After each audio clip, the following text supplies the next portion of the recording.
and you exploded into my heart, and I forget the movie song.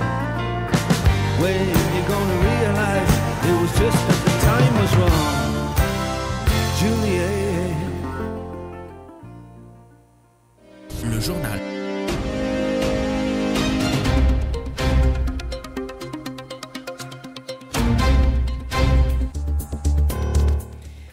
Bonsoir. Au sommaire de ce journal, la Tunisie enregistre une circulation accrue des virus de l'automne.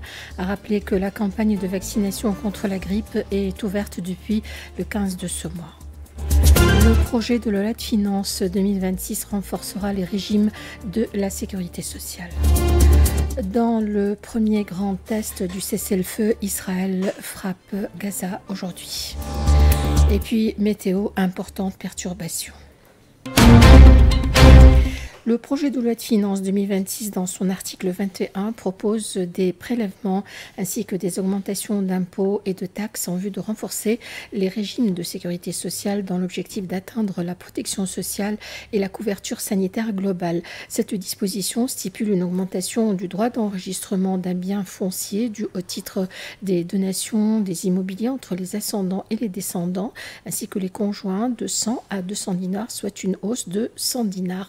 Il stipule aussi l'imposition d'une nouvelle taxe de 40% sur le prix de participation aux jeux et aux compétitions organisées à travers les moyens de télécommunication et les nouvelles technologies. Il propose aussi une nouvelle taxe sur les factures délivrées par les grands espaces commerciaux fixée à 1,5 dinar sur chaque facture d'une valeur aussi entre 50 et 100 dinars et à 2 dinars pour des factures valorisant plus de 100 dinars.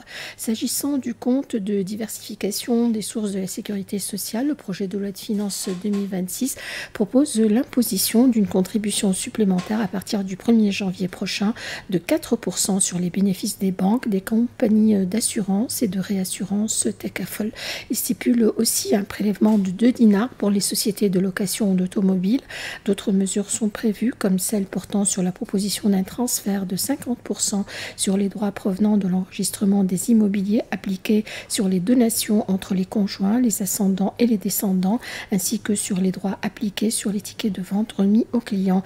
Il s'agit aussi de prélever des taux de 50% du droit du timbre fiscal sur les cahiers des charges des marchés publics, de 20% des taxes sur les vols aériens et maritimes internationaux et de 20% des droits de séjour dans les établissements touristiques. De même, une imposition de 20% de la redevance appliquée sur les discothèques, les clubs et les boîtes de nuit non rattachés aux établissements touristiques est prévue. Des centaines de manifestants ont défilé dans le centre de Tunis pour réclamer le démantèlement des unités polluantes du groupe chimique tunisien et alerter sur la dégradation environnementale à Gabès. Les participants ont accusé les autorités de privilégier la politique industrielle au détriment de la santé publique. Une pétition nationale soutient désormais les habitants de Gabès dans leur lutte contre la pollution. Aymen Rafa, président du bureau régional de l'UTICA à Gabès, au micro de Saïn Fels. L'UTICA de Gabès exprime sa solidarité avec les citoyens et les manifestants qui réclament le droit à un environnement propre. L'UTICA dénonce le fuite de gaz et la négligence dans l'entretien des installations qui mettent en danger la santé des habitants. Ainsi, elle demande le démantèlement progressif des unités les plus polluantes. L'UTICA de Gabès demande d'évaluer le risque sanitaire et les responsabilités d'exploitants pour une mise en place d'un plan d'urgence environnementale pour Gabès et d'installer un dialogue avec l'autorité locale et les responsables de l'État et la société civile pour construire une feuille de route concrète et durable. L'Observatoire national de la sécurité routière appelle les usagers de la route à la prudence absolue en raison d'importantes perturbations météo à venir. Les conditions météorologiques indiquent une probabilité élevée de chute de fortes pluies pouvant provoquer des inondations et des difficultés de circulation dans les régions du sud ainsi que dans le centre et le nord-ouest du pays avec des chutes de grêle. Grippe saisonnière, la vigilance est de mise. La Tunisie enregistre actuellement une circulation accrue des virus de l'automne, dont le virus alpha, selon Dr Hakim Al-Rad, responsable du programme national de prévention et de lutte contre la grippe. Ce virus respiratoire apparaît entre fin octobre et janvier, durant le pic saisonnier habituel.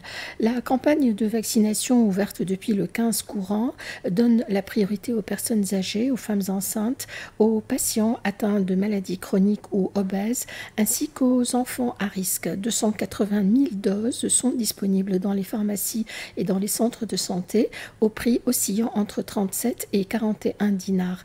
Dr Al-Rad rappelle aussi l'importance des gestes barrières, le lavage régulier des mains, la ventilation des locaux, le port du masque et la distanciation sociale. Santé toujours, le village Santé Rose, organisé aujourd'hui au parc Nahli dans le cadre de la campagne Octobre Rose, et a attiré environ 350 femmes de tout âge. Cet événement, organisé par la Direction régionale de la santé en partenariat avec l'Office national de la famille et de la population et de plusieurs acteurs de la société civile, a eu pour objectif de renforcer la sensibilisation au cancer du sein et d'offrir des services médicaux gratuit.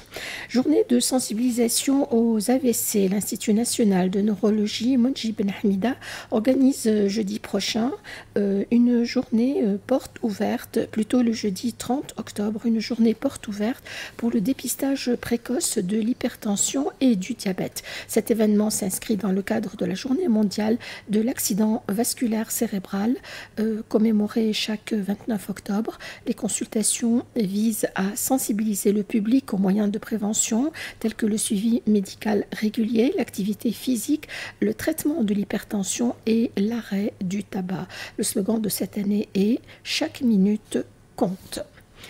Actualité dans le monde, Israël a récupéré les corps de 2 prisonniers remis par le Hamas dans la bande de Gaza. Dans le cadre de l'accord de cessez-le-feu soutenu par les États-Unis, la résistance palestinienne a libéré déjà la semaine dernière les 20 derniers prisonniers vivants. La seconde phase de l'accord de cessez-le-feu inclut la démilitarisation de la bande de Gaza et avant cela, la confiscation des armes du Hamas, a déclaré le dénommé Netanyahou.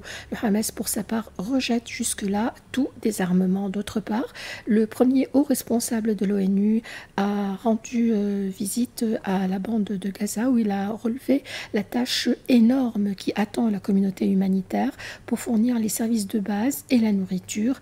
J'étais ici il y a 7 ou 8 mois. La plupart de ces bâtiments étaient encore debout, mais là, c'est absolument épouvantable de voir une vaste partie de la ville devenue un paysage de désolation, a-t-il dit. Le cessez-le-feu dans la bande de Gaza devient de plus en plus précaire. Ce dimanche, l'armée israélienne a mené des frappes aériennes dans le sud du territoire palestinien suite à des tirs, dit-elle, du Hamas, ce que ce mouvement dément, faisant part de son engagement total à respecter la trêve. Des centaines de personnes se sont rassemblées dans le centre de Berlin pour exprimer leur solidarité avec le peuple palestinien, appelant à la fin du massacre et à la justice pour les victimes. Les participants ont exigé la cessation de la livraison d'armes à Israël, l'ouverture immédiate du passage de l'aide humanitaire vers Gaza, ainsi que la fin de l'occupation israélienne des territoires palestiniens. Ils ont également appelé à traduire le dénommé Netanyahou devant la justice internationale et à mettre un terme au soutien militaire et politique apporté par l'Allemagne à Israël. Cette manifestation s'inscrit dans une vague de mobilisation à travers l'Europe, dénonçant le soutien occidental à la guerre contre Gaza. L'accord migratoire franco-britannique crée un système cynique et déshumanisant, estime la Commission nationale consultative des droits de l'homme qui demande sa dénonciation. Conclu à la fin du mois de juillet, cet accord prévoit le renvoi en France de migrants arrivés à bord de petits bateaux au Royaume-Uni en échange de l'accueil par ce pays de migrants se trouvant en France sur le principe du 1 pour 1. La Commission craint que l'accord ne produise pas une diminution des traversées, mais plutôt l'effet inverse, risquant au contraire de faire apparaître de nouvelles voies migratoires plus longues et plus dangereuses et un recours accru aux passeurs. Elle réitère sa recommandation de développer des voies d'accès au territoire britannique légal et sûr qui soient respectueuses des droits fondamentaux, notamment du droit d'asile. Retour en Tunisie où une équipe d'ingénieurs tunisiens s'est qualifiée pour la finale du championnat du monde des robots de combat dans la catégorie des 110 kilos qui se tiendra en décembre à Moscou. Cette qualification fait de notre pays le premier pays arabe et africain à atteindre ce niveau dans l'une des compétitions d'ingénierie les plus prestigieuses au monde. L'Ordre des ingénieurs tunisiens a salué cette performance historique sur sa page officielle Facebook, y voyant la preuve que l'investissement dans l'ingénierie constitue une voie essentielle pour stimuler la croissance économique nationale. La compétition met en avant les avancées en intelligence artificielle, en mécanique de pointe et en système de télécommande. Point final à ce journal, il est 19h12. Je vous rappelle quelques titres. La Tunisie enregistre une circulation accrue des virus de l'automne, a rappelé que la campagne de vaccination contre la grippe est ouverte depuis le 15 de ce mois. Le projet de loi de finances 2026 renforcera les régimes de la sécurité sociale. Dans le premier grand test du cessez-le-feu, Israël frappe Gaza aujourd'hui.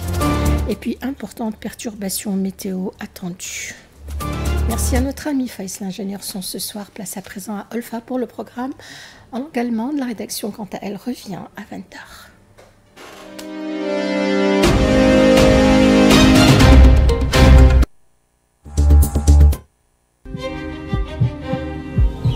Le Festival international de Hammamet fait battre votre cœur.